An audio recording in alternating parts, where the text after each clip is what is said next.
To day 2 of the Leadership Collective here at Config. My name is Marcel Weeks, and I am the VP of Product Engineering here at Figma. And it's my pleasure to welcome you all in today to witness our talk about design systems and development of design systems. This is, for all of you who are in design, you know how core this is, but it's very core to us as Figma as a company as well. So this is really, for us, it's the basis of a lot of what we do. And I'm very pleased today to have with us Tali Krakowski-Appel, who's the Senior Director of Product Platform and Design, as well as Design Systems at Coinbase. And with her will be Samira Rahimi, who's Head of Platform Experiences at Uber. So please welcome them to the stage.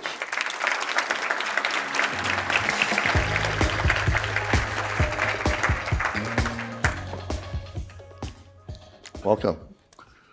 So I figured we'd go ahead and get started by talking about the importance of design systems and why they're here. Oftentimes, we get out on the road and we're talking to people and we have to explain what design systems are first and sort of build up to a crescendo of why. And I wanted to highlight the impact straight away. So as you can see, we've all seen sort of these stats about the different levels of impact and type of impact that design systems have on our organizations.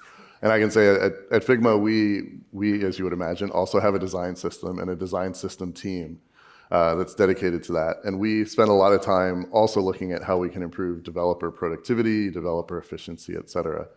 But I wanted to first ask both of our guests, why did you choose to actually implement a design system? What got you started with this? And maybe we could start first with Samira. Start you off. Hi, everyone. Happy to be here, and thanks for the opportunity. I'm just going to share with you that you need to bear with my voice. I lost my voice completely 2 days ago. Right on time. It's coming back, but it's rough. It's a conference miracle. It's coming back. Yes. That's why I have this. So I work at Microsoft and Uber, both on design system for years, and I can share a little bit about both experiences. At Microsoft, we recognize the clear business need for consistency. Inside of the Office organization, mobile Office experiences were suffering from inconsistency and losing engagements.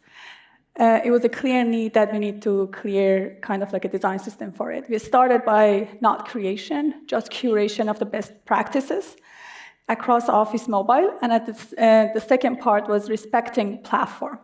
For example, if you're designing for Android, 80% Android, 20% Microsoft. You're designing for iOS, 80% iOS, 20% Microsoft. So that's what we did. We implemented across all of Office mobile experiences, and it was a huge success. So you can go to the next one.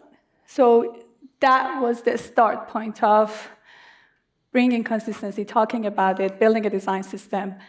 Again, this is not the first design system at Microsoft, by the way. This is the start of Fluent 2.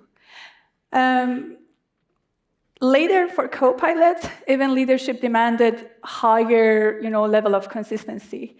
They demanded a core design system team for just Copilot because they wanted early engagement and trust for our users across the Microsoft ecosystem with AI, how a user interacting with AI. That definitely helps with development efficiency, but that wasn't the first goal. But the next company that I'm working at, which is Uber, is totally different. Uber moves so fast. Internal efficiency is crucial. So efficiency is the core reason that we are building a design system. At the same time, it's a consumer app. When you're designing for consumers, there's a sense of fashion in that industry. You need to be able to refresh your design to stay relevant. So if you don't have a robust design system in place and a good foundation, it's so costly and almost impossible. So internal efficiency, development efficiency, and being able to refresh the system fast and easy was the reason we did it at Uber. My example is just like every company do it for a different reason. It's not always about development efficiency or just design consistency. And Tali? Every company is different, but there's some themes that are the same. So I'm going to answer that question in terms of two parts. One is our external customers and one is our internal customers. So I work at Coinbase. Trust is a critical thing for us, and in order to establish trust, we as designers know that craft is critical and consistency is critical. So the first thing we focused on was really creating executive buy-in and understanding the value of creating a design system that allows us to create craft and consistency at scale, particularly with crypto. I know you don't know what I'm talking about, but sometimes it's really hard to establish trust. And so that was the first part. However, we don't really do mandates at Coinbase. I'm not sure, I'd be interested to hear how it works there. So we had to convince our internal customers to want to use it anyway. A huge engineering community and a lot of PMs that weren't necessarily thinking about design or quality, they were optimizing for speed. We're also extremely metrics driven, so we had to show the value in a different way, and so our focus was efficiency. So I literally walked around and talked to PMs about getting the system for, components for free, performance for free, dark mode for free, and that's and we had amazing program management support. So the value there was around building quickly, and then I really believe that the real value for the company though is in the customer experience. I see. Excellent.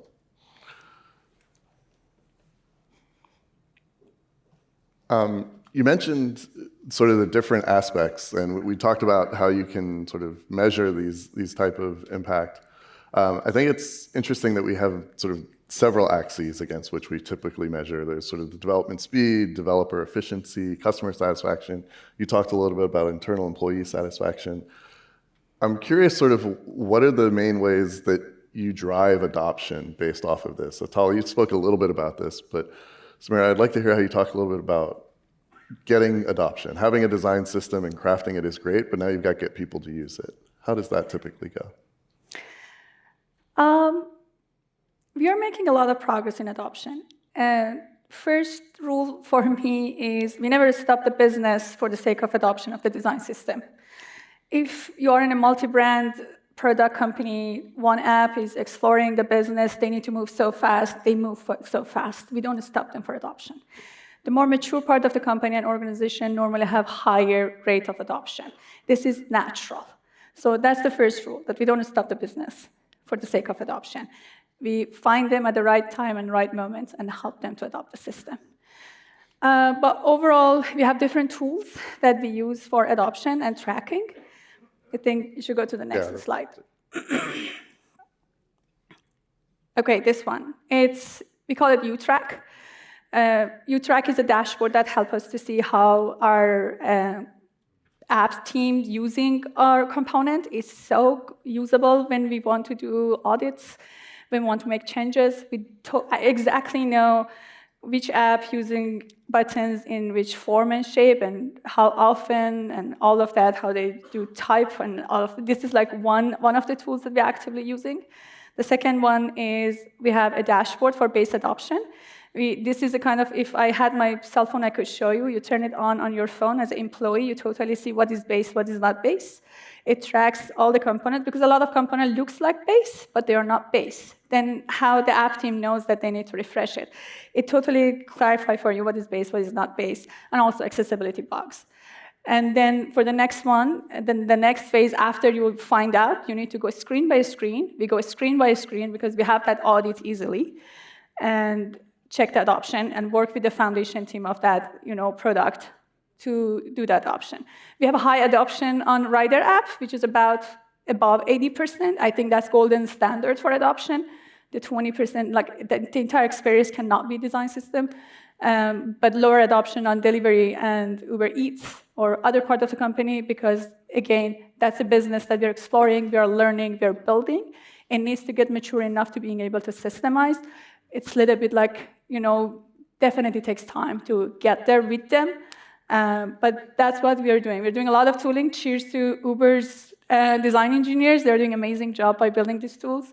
Actually, they presented at Config, and one of them now works for Marcus for that reason. Not cool. Holly, you similarly had some dashboards that we could maybe talk Yeah, about. maybe. Oh, there. Well, I just want to say that we're in awe of those tools, and I already told Tamara we want to license them. It's amazing. We work with Datadog at the moment, so the two core things we track are the adoption of the design system and then the versioning, and that helps us to both build the overall system and then make sure that people are using it. So that's the dashboard that we use.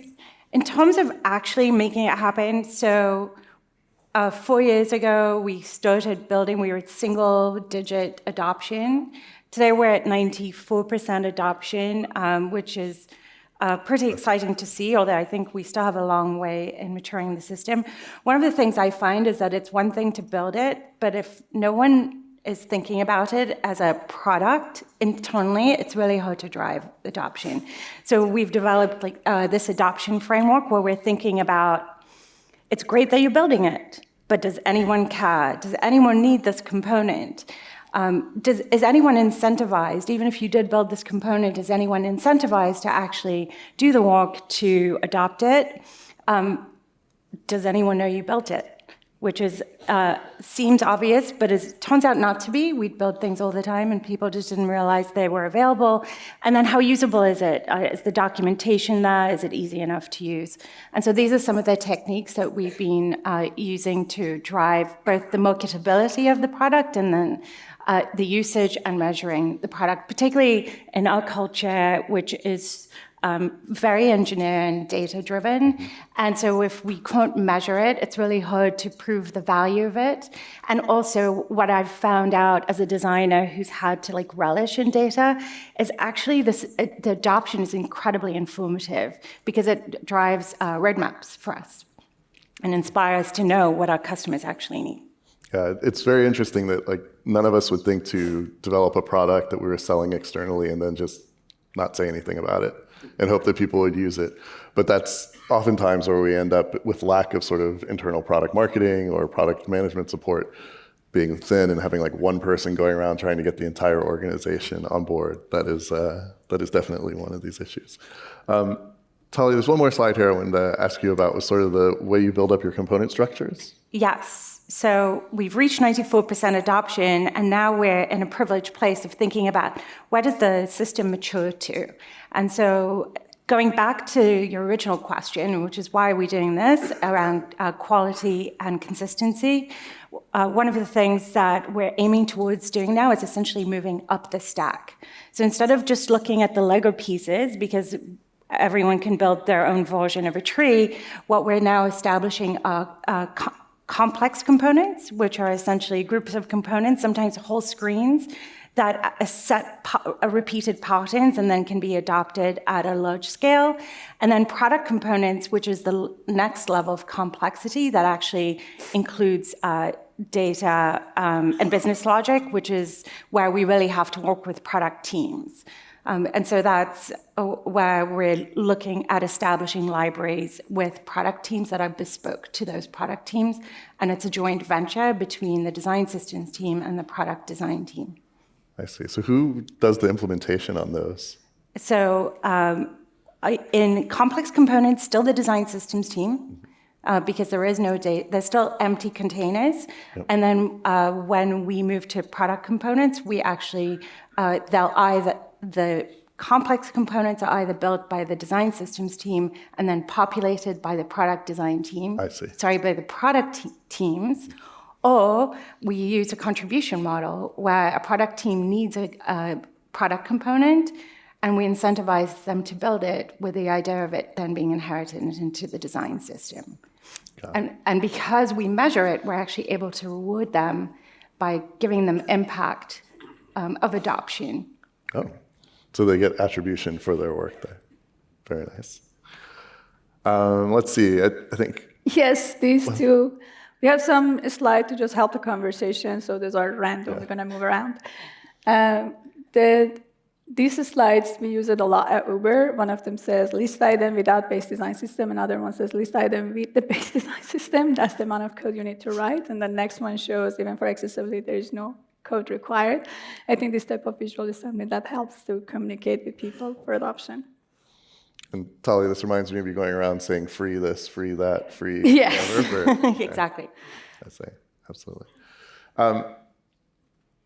One of the things we all recognize is we have this design system that lives within Figma that we've created, and then there is another design system that lives within code.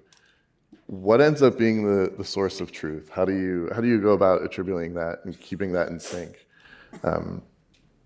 Maybe Tali, we can start with you. What's your source of truth for this? Ours is easy. We only have one system, so there's one source of truth. And even though we have different kind of customers, so we have product for institutional customers, for example, and the look and feel is actually quite distinct, but they're using the same design system as our retail app or our developer app. Okay. And then for you, Samir? If you share this slide, it would be helpful. Oh, sorry. So for our design system is our evergreen technical component specification in Figma. We know that design language is the heart of the system, is the main engine, but we keep our SOT inside of the Figma, and that's the technical component specification. It's shared between engineering and design. So many people say code, and then you're like, which code base exactly? It's multi-platform company. Again, my examples are about multi-product, multi-platform, multi-brand companies. So our SOT stays in Figma. Got it. I see.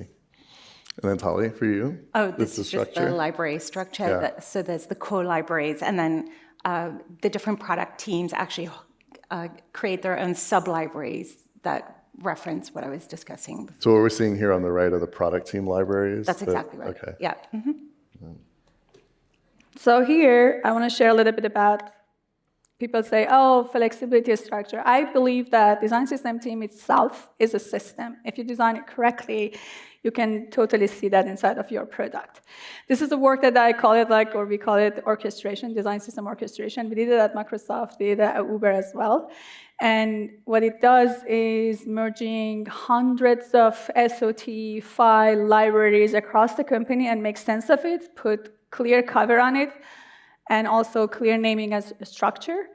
We actually treat our Figma space, Figma workspace, like a virtual studio that totally makes sense, and you can easily navigate yourself inside of the studio. So there is a core team that build the core components. I'm going to share a little bit here. Design language, as you can see, it is the heart of the system. The rest of the system that you see is just expression of the design language. Design language goes to the token pipeline to being able to translate to code. From the other side, everything in the component specification is based on the design language. We use that component specification to build the code and also build the core component for our own UI kits. Also, there is another thing that I want to share, that we have expression team under the design system. Not many companies have it. Microsoft has it. That was a success story. I think it's super helpful to have expression team inside of the design org to create a clear line for brand decision owned, for the decisions, visual decisions that brand owns versus the visual decisions that product team owns. Because there's a lot of brand-led decision that actually hurts the experience inside of the app. And expression team is a group of motion designer, icon designer, illustration that they're sitting under the design system team. And then we have extension libraries. Extension library using core component, and also they are building and designing and maintaining the component that is unique to their own experiences. You can have 200 extension libraries. That's Microsoft. Microsoft, that layer is group extension library, like Office, Windows, Azure, Xbox. And each of them have like hundreds of apps underneath. Those have their own extension library. What I'm trying to communicate here, this entire ecosystem is one design system because they are following one set of design language. This product, oh, we are different. We want to have our own design system. This product, oh, we have our own design system. This is our own library. These are miscommunication that actually create chaos in the system. This is a whole thing, is one design system. Because if you don't have separate design language and token system, then you are a part of this design system. Creating this clarity, to be honest, is extremely helpful. And I recommend it to everyone who is working like a multi-brand company. See, yeah, that's thank you for that. That's very helpful. Multi-brand companies, I think some of our largest customers end up in this situation quite a bit, and we are aware of some of the things we can do within the Figma product to help on this. So extended collections are definitely coming.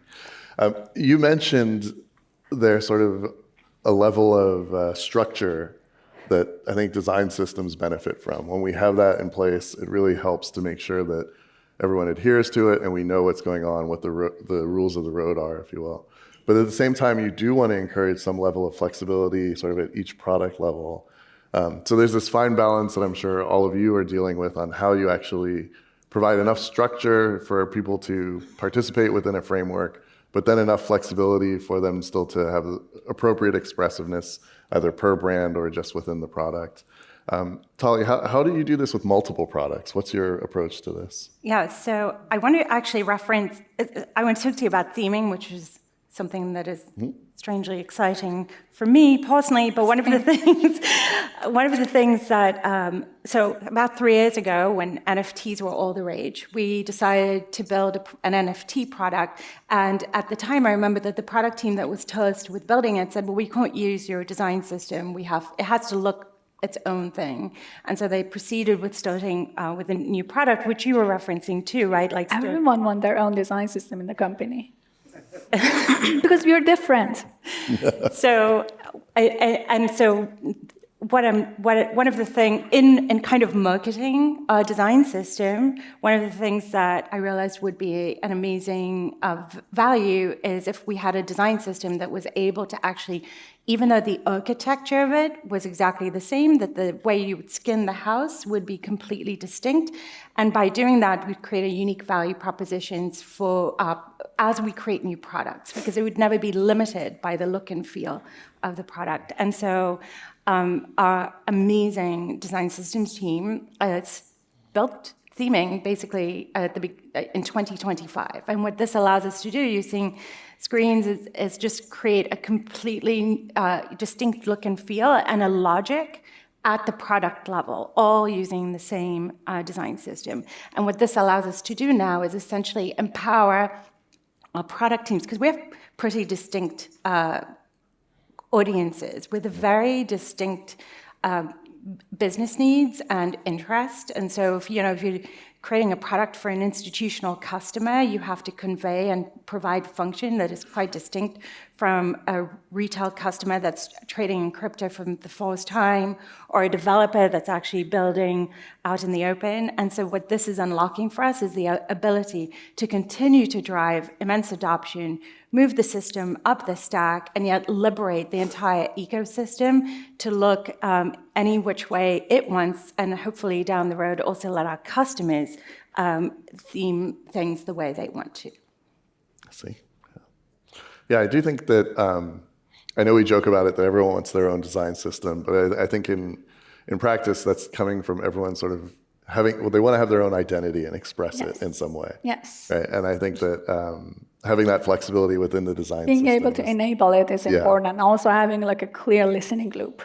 Sometimes the system is rigid, and there's no listening loop, and people breaking the system. If people breaking the system, it's time the system change. Yeah. If two teams are breaking your icon system, that's what happened to us last year. You need to change your icon system. You cannot push for adoption. Something is wrong. So always there need to be a clear listening, funnel for your customers. Yeah, I think this is one of the things that it's one of the anti-patterns that design systems teams fall into, is that they're oftentimes outnumbered by the product teams that are using their design systems, and they are trying to basically get adoption by mandate or by enforcing it. And what they oftentimes need to do, it never works. And what they really need to do is do as much listening and empathy building as possible so that they can incorporate that into the system. And if product teams think that their feedback will be incorporated, they're much more likely to just buy in from the beginning, because they know all the things they're going to get for free. As Talia has gone around and told them that it'll be free accessibility and free internationalization and free everything else. This is one of the big questions that comes up quite a bit for us about who owns the design system? Who is the ultimate owner here? And I'm curious, we sort of have these different models that we've seen throughout the industry. Oftentimes, one company will sort of span these different models just based on phase. They'll be phase shifted. But the three models that we tend to see quite often are listed here with sort of the solitary, core, and federated models. I'm curious really sort of how you currently or maybe over time have evolved yours. So this is a really hard conversation, and normally what is missing in this conversation is the size of the organization that you're serving. Last year, we read an article about the death of federated system, which I do believe that is actually the only system that works in large organization. Designed by committee, the worst idea, is actually the best way to get adoption inside of a large organization if you do design by committee. It could be three of this. It could be a central team that built for everyone. It could be like contributing to a core. And it could be a core, which is, I mentioned, which is our system, and extension libraries. And we have a lot of actually contribution, but contribution comes from a bunch of experts who are managing extension libraries. It's not like a core team. Core team focuses on high-value component and stay focused on the quality of those components, which is shared among all products. If it's not shared among products, extension library build it, own it, maintain it. If suddenly two of the products want to use it, extension library contribute it back to the core. But in large organizations like Microsoft Teams has an extension library team that they are like a team of system designers. Inside of Uber, which is much, much, much smaller organization, we have one person in each product that person build and maintain the extension library. But they are expert, they are system designer. Their contribution is super valuable. So when the component becomes shared between two of them, they contribute back to the core. Unless core is not going to build something that is unique to another app, and not two other apps are using it. So ownership is super clear. That's what I'm saying. When you clear up your structure, it helps a lot of conversation. Got it. All right, so process. How do we get some of this? We talked about sort of the way they get structured and the impact of it. But in terms of the actual process, this is a slide we love to use here at Figma. I think it's in every deck I've ever presented on. And while it's funny, it's also sadly true at times. And one of the things we spend a lot of time thinking about is how we become more high fidelity in the process of design to implementation. Now, this exists not just for our wider products, but even within design systems itself. So, Tali, I'd love to hear how you are able to establish this with your organization. So we have guidelines. We spent a lot of time in our documentation, which has been a really good. We're a very literary culture. We're remote first, and so everything is about being able to access things async, and that's a great way for us to share information. And that's yeah.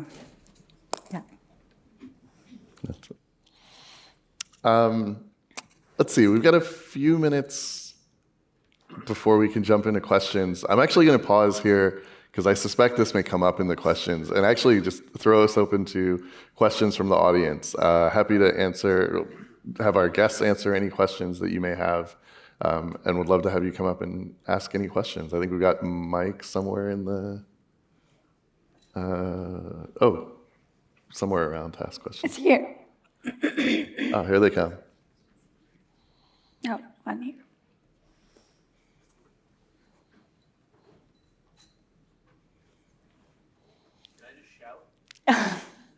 We'd love it if you could come to the mic and then not shout from there.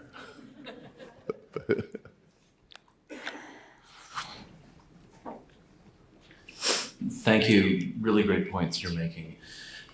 So in a really massive organization, like a couple million people, and there are what I would call free-range platforms, like out in the free of that universe. How do you mentioned timing of adoption.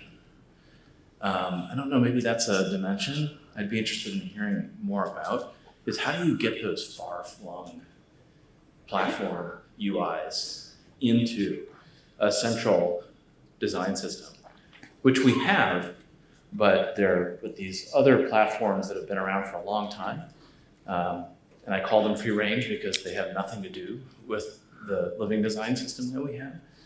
How do you accommodate those people? So you're referring to tech platform or the size of your organization? I think both. Both. There are different platforms, different stacks, and then the organization itself is. I think both. I can say Microsoft is a good example. It's one of the largest organizations. No one has any idea how complex and huge is Microsoft internally. Inside, under Office, if I'm not mistaken, there's 150 apps. And then there's Office, there's Windows, there's Xbox, there's Azure, there's all of this product group. Each of them have hundreds of apps. So this is a really, really complex system. And then there is the tech, differences and all the platforms that they're built on, all the different tech code bases that they have. There's legacy code. Like inside of a small company, people say, oh, legacy code. Legacy code inside Microsoft is 45 years old. There's a back-end code that no one can touch, no one has the knowledge to touch. So imagine building a design system. Like people who are building design systems inside Microsoft, they are heroes, to be honest. But imagine creating consistency where it started inside of Office Mobile, then became the entire Office. Then it was a success story. Everyone started coming around. They want it. One thing that they did, and it was really smart, we had an amazing expression team. The expression team started building these stories of videos that it was showing the success, the implementation of Fluent on different apps like PowerPoints and Yammer and all of that. And this was inspiring. This was bringing engineer on board. Engineer wanted to adopt the system now because they want their app to be different. But what I'm saying is it started small, started inside of one organization. Adoption started growing. And sometimes even we pick different group of apps for different part of the adoption. If you have an app that is like Microsoft Loop, it's new, it's like from the scratch, we let them to actually break rules. We let them to explore the next version of the system, and we work with them while we're doing a lot of adoption here. Well, you know what I mean? There are different part of the journey of adoption, and also figuring out their identity. That's why you cannot move the entire organization with the same speed always. But the main thing is you cannot stop the business for the sake of the adoption. That's one thing that you should be careful about it. Thank you. Thank you. Awesome. We're going to jump back and forth here for a second. So over to you. Sure. Yeah. I'm Jesse Caddy. I work at Zillow. Head of the design system team there, and very impressed by what I'm hearing. A lot of similar conversations happening where I'm at. And I think maybe our organizations, just in terms of product engineering income, might be similar sizes, which brings me to my question about the size and structure of your design system teams, particularly reporting lines and numbers. Where I am, we have about 25, 27-ish folks, and they all report in through the same person in through design, by the way. And also I'll add, we have email as part of our design system team there too. You might be aware, Zillow sends a lot of emails. It's 40% of our traffic comes in through email. So we thought it was important to include them as well. So curious what your perspectives there on how your teams are structured. Great question. Yeah, I love your question. I think about this all the time because part of designing the system is designing the team. So our team is not, the architecture of our team doesn't fully reflect the architecture of the system, but we have a very lean team. We have 3 ICs on the design side and less than 10 on the engineering side. Oh. So that has fluctuated over the years, but with things like Cursor now, we're able to actually increase the speed of our development significantly without actually having to think about growing the team. With regards to reporting, design reports to design, and reports to eng, but I've been kind of PMing the team, so the strategy is kind of collaboration between design and engineering. And then there's the specialists, so accessibility, motion, visual design, content design, illustration, iconography. Did I forget something? I don't think so. So I see that as part of our design system. And they actually, all of those designers that I just listed, plus the systems designer, report up to a single manager, and that's one of the ways that we're able to do that with emails, templating, content design, styling, all being very much a part of that. How about you? I don't know. Yeah, I'd love to hear how your team's organized. I think it doesn't matter how big or small. The most important part is treat it like a product team. Design system team won't succeed if it's just a thing. It should be a product with clear OKR, roadmap, customers, and output. And to me, that's the important part. Then you figure out the organization. There are 3 people, 4 people, 20 people, design. We have always design engineers because it's super important to build tools for people to make their life easier. And they are the superpower of the design system team. And then I consider expression under design system as well. These are report to design system manager. And then we have equivalent engineering. When I joined Uber, we had 3 volunteer engineers on iOS. It was 1 year of communication and working with leadership to get 12 engineers for design system team, because I believe that if you don't have a strong engineering team for design system team, everything is going to stay in Figma. The whole investment on the design side is meaningless. It shouldn't exist. And if you made this investment, the investment should be equivalent. That's why you should push for productizing your design system team. And if you get PM, good for you. I didn't get that one. Thank you. Thank you. Karina, welcome back. Hi. Thanks for the talk. It's wonderful. My question is around leadership. So a thing we struggle with on our design systems is showing or convincing leadership that we matter, because to them, they just want to make things pretty. So I wondered if any of you struggled with that in your career at all. Are you asking about feeling valued, or are you asking about being funded? It's What more of a buy-in. Just a general buy-in? To use the design system itself. So whenever I think about design system, whenever I think about solving most problems, I think about aligning incentives. And so I never think about leadership cohesively. I'll look at individual stakeholders and think about where to align on incentives. And so, at the ET level, it will be around craft consistency and obviously in tonal efficiency. But sometimes when I'm speaking to an engineering leader that's really looking to move first, Samira said, and for us not to get in the way, but actually enable, then it's understanding what they're trying to achieve and whether the system is able to do that. And I think that's where product thinking also is super important. Because if the system isn't, then we're not serving our customers. And so if there's a gap in alignment, then that gap should inform how the system might need to be modified or expanded or evolved in order to meet the needs of the business. Thank you. Yeah. I'd just like to add on to that for a second. As a product engineering team, we are customers of various teams. And one of the things that comes up a lot when we talk to platform engineering teams is that the best case scenario is that we are knocking on their door and saying, is it ready yet? Is it ready yet? Please hand it over. And we never start there. We always start with them sort of asking us to do more work, which is difficult in the run up to something like config. So one of the things we've tried to do is sort of say, what is the goal or end state here, and how do we approximate that as quickly as possible? What's the first thing we could do that does turn into hey, is that ready yet? We'd love to adopt it, because that's a sign of a successful partnership in these relationships, when they're asking for that product before you even finished it. So that'd be great. Yes, please. Hi, hello. So my question is, for my team, our design system is kind of a labor of love. It's volunteer work, and it's very, very sad for us. But while we are always making great strides, we have other work that we need to deliver on. What you talked about with Microsoft having so many different design systems and legacy code to kind of work around and deal with, how do you get leadership to be okay with the awkward phase of creating a Frankenstein mess for a little bit, because not everyone's adopting DSM immediately or putting it into code immediately? Yeah.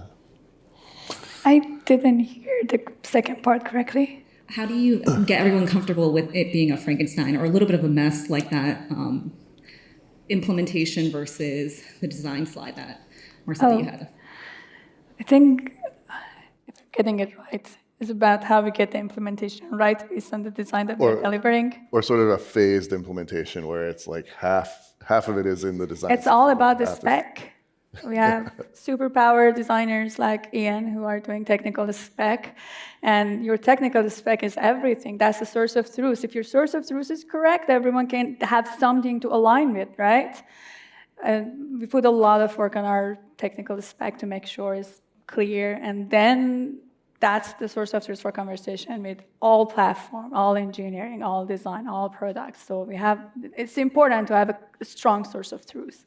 But also, you said, oh, it's sad we don't have, how large is your design organization overall?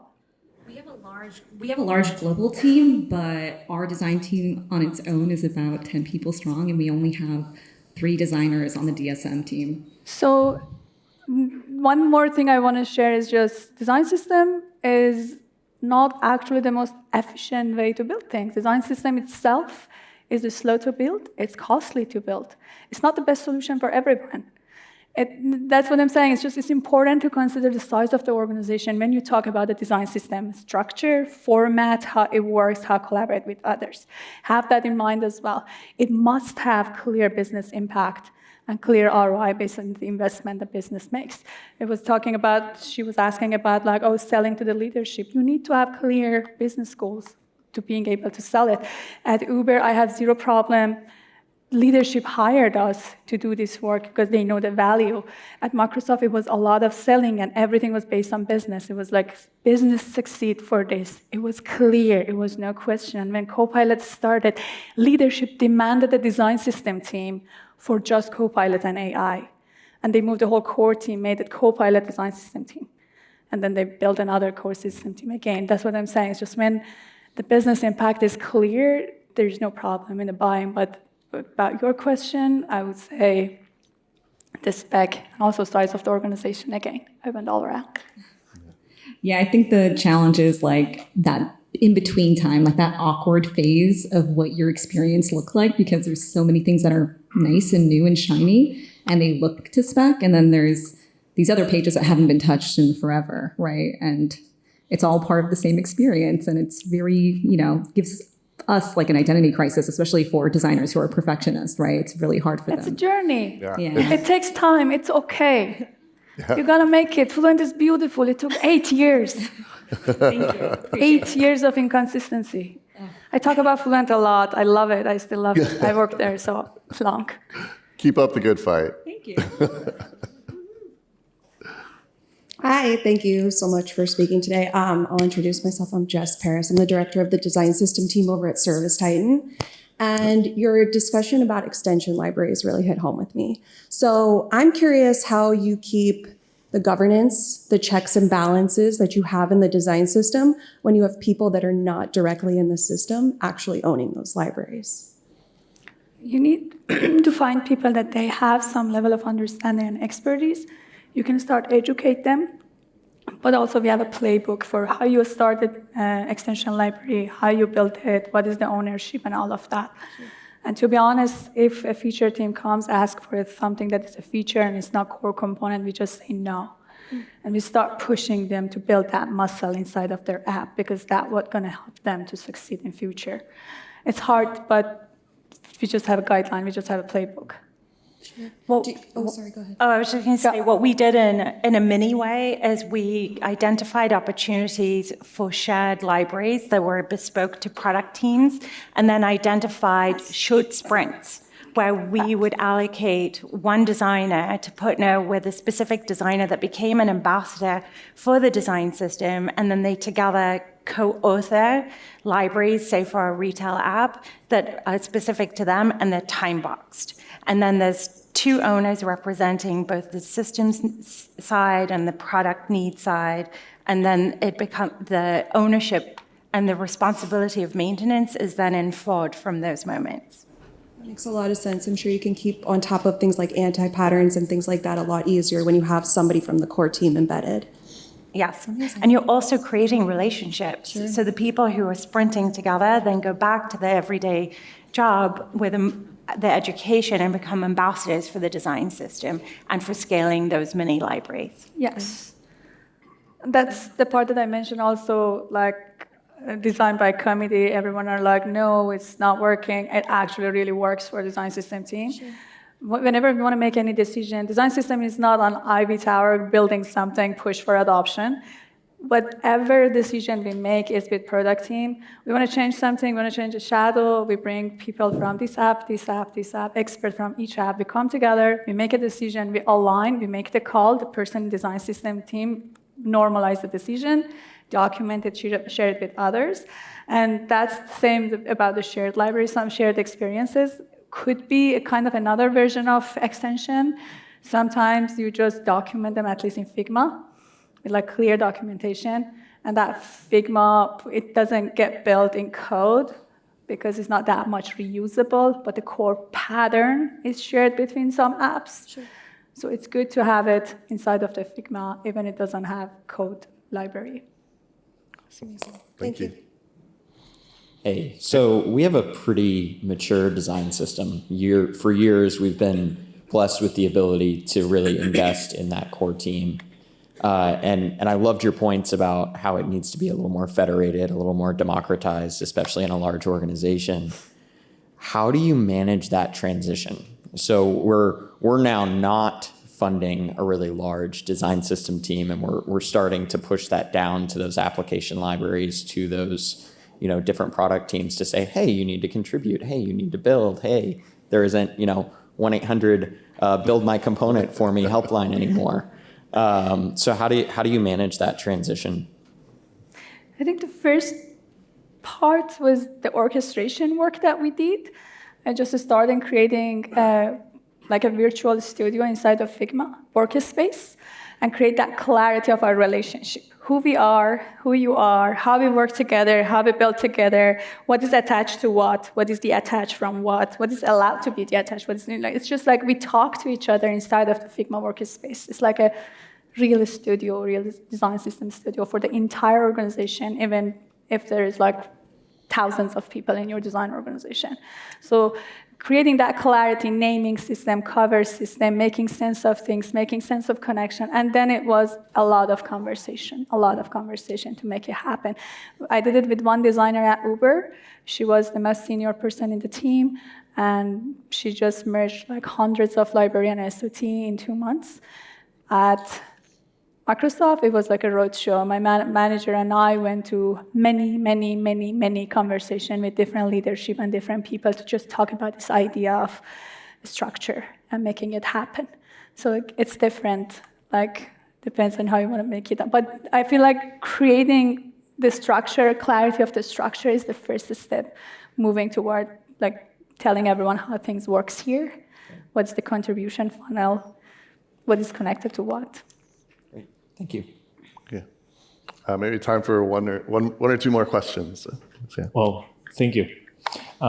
This is all very helpful. We talked a bit about leadership. We talked about components. I'm interested in versioning. I just built a design system team to build a design system to harmonize 8 to 10 products in a life science company. So life science regulated, V&V, HFE, FDA. Everything needs to document it and versioned, and if one thing changes, it has a huge knock-on effect, and it costs a lot of money because we have to do all of this again and again and again. How do you manage versions in your world? How do you manage the change that gets introduced? You were talking about design system being a product, new version of a product. How do you manage the adoption? How do you manage the change that it creates? Inside of the SOT, we have changelog if it's like a small versioning. If it's a full versioning, which we are talking about going from material 2 to material 3, for example, normally this starts from the design language. We refresh the entire design language, we document that, then the expression of that is coming to a component, but everything starts to become like new, set of specs, new set of files that you need to maintain until it's ready to be shared and published. But for just like a small nuances, that's just a changelog inside of the SOT that we maintain and make it happen. Yeah, and then we have milestones where we actually release a new version. And that's a combination of promoting awareness of that, as well as our system engineers actually white gloving support for those transitions.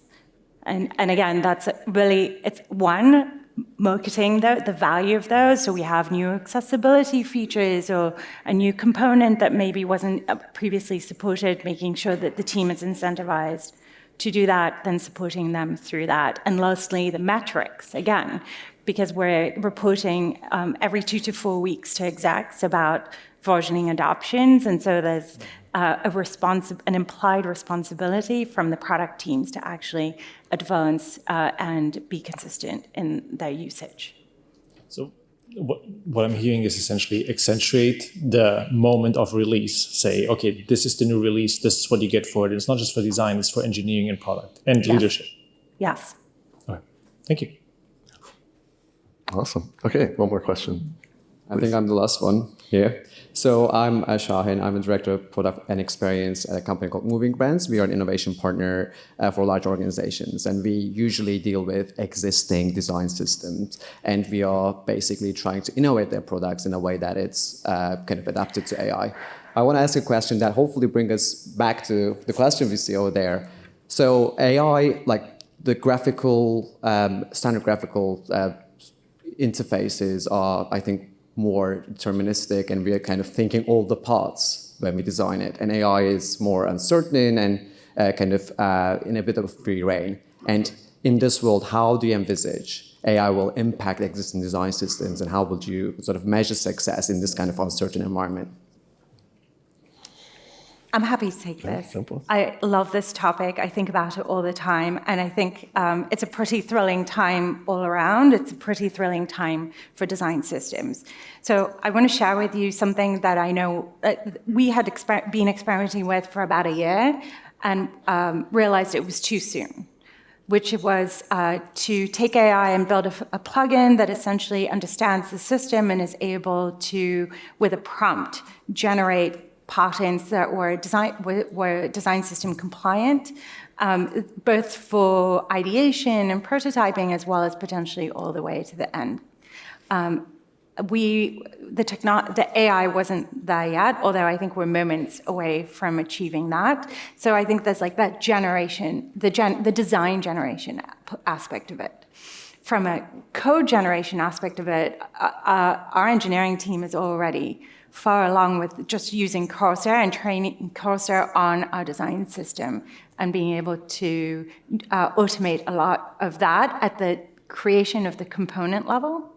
And then we're hoping that a combination of Code Connect, which we've fully implemented for our design system, as well as Cursor being pervasively used by all our engineers, will be able to drive AI automation on the generation side for our customer teams.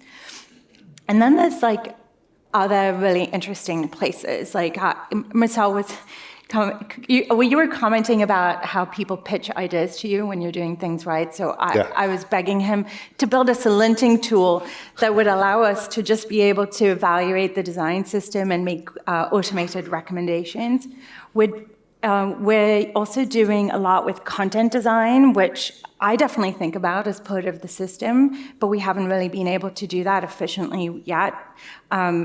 So like, how do you use AI to predict the context of a screen, be able to provide the right copy for it that's approved and in the right tone, be able to manage and evaluate the adoption of that, be able to remediate that when you make updates to the system. Same with accessibility. If you go into Gemini now and just drop a picture of any design, any product design, and ask it to give you an assessment, an accessibility assessment, it's not bad. And so we're starting to think about how can we do that, even at scaling it for our own internal team. How can we do that in Figma, Marcel? How can we do that in Figma? That's a great question. Sorry. I would say we are not far off from this. So one of the big questions I got this week a lot was, is this still a good time to be investing in design systems? And I'd say that this is like the best time to be investing in design systems, because LLMs are really good at understanding the structure of a design system And right now, if you use any of the prompt to app or prompt to prototype systems that are out there, including our own that we launched yesterday, Figma Make, if you were to say, like, build me a modern website, it's probably going to look a lot like Linear's website, right? And that's because that's what it's been trained on and that's what it's been classified as. But you want your website or your application to look like your identity, as we just talked about. That's why it's so important. So being able to provide that context of your design system into the LLMs is really, I think, you want to invest in your design system so that you can do that. Code Connect certainly helps with that, but I think we're going to see more coming with, now I have to remember if we've announced this yet or not. Out of an abundance of caution, I'll say you'll see more later this month that will be making use of how to provide this additional context to an LLM, whether that's through your actual like Figma Make prompts or in your IDE. I'll go that far, though, like provide lots. Okay, with that, thank you so much for that question. That was perfectly timed, as I'm supposed to let you all go, but before I let you go, I need to give you a quick reminder that later this afternoon, the last session we'll have up here will be with our own Paige Costello, who's our VP of product and my peer on the design team and design product. She will be interviewing Mike Krieger, who is the CPTO over at Anthropic. And they'll be talking a lot about AI and how it impacts design. So if that was of interest to you, this session at 3:30 today will definitely be of interest. So please come back for that. And with that, please extend a warm welcome and thank you to our guests today.